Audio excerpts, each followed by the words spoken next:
I'm on my way to another open house in East Village, Manhattan. It is a 3 bedroom, 1 bath, and the price is $6,199 a month. You never really know what you're going to get at these open houses, so I always try to show up early. It gives me the opportunity to scout out the neighborhood, and maybe even if I encounter a tenant in the building, I can ask them a question or two about what it's like to live there. I better hustle so I'm not late, but so far so good. I did notice that there's no real train station nearby this particular unit, even though it's in a prime location in East Village, Manhattan. You have to take a bus to get out here. I don't know about that. I literally started a light jog. I am light jogging at this point. I really hope this unit is worth it, and I really hope the open house is going on. Pardon my breath. Okay, so I'm approaching the unit, but I'm not seeing a line of people outside, which makes me a little bit nervous. I think I'm still about maybe 5 minutes early, so we'll check it out. That's all I can do. I'm standing here at the doorway of the unit, and there's not a single other person in sight.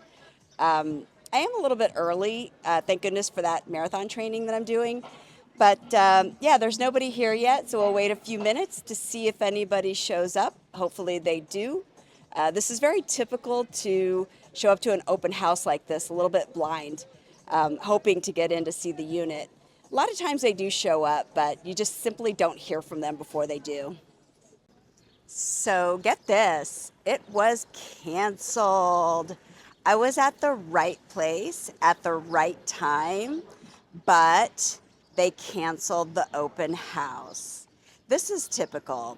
You're kind of like held prisoner by the agent that represents the landlord in these cases. Like you abide to their schedule in these cases. So it can be a little emotional, sometimes a waste of energy and time, but I do see this as data. I did note that the unit is pretty far from the nearest train station, which I prefer to have a train station near my house.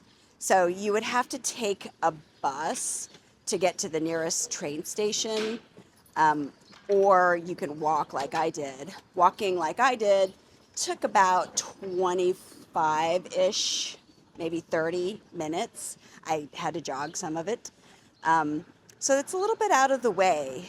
The other observation that I made was there were two markets located immediately next door, like adjacent to the unit.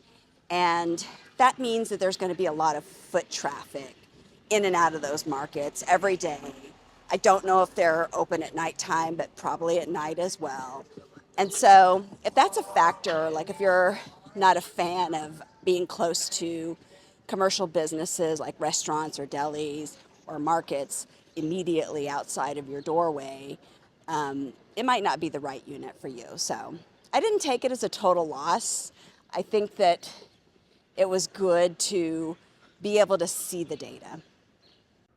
All right, so I'm heading back to my house, somewhat defeated since the agent canceled on us the open house at the unit.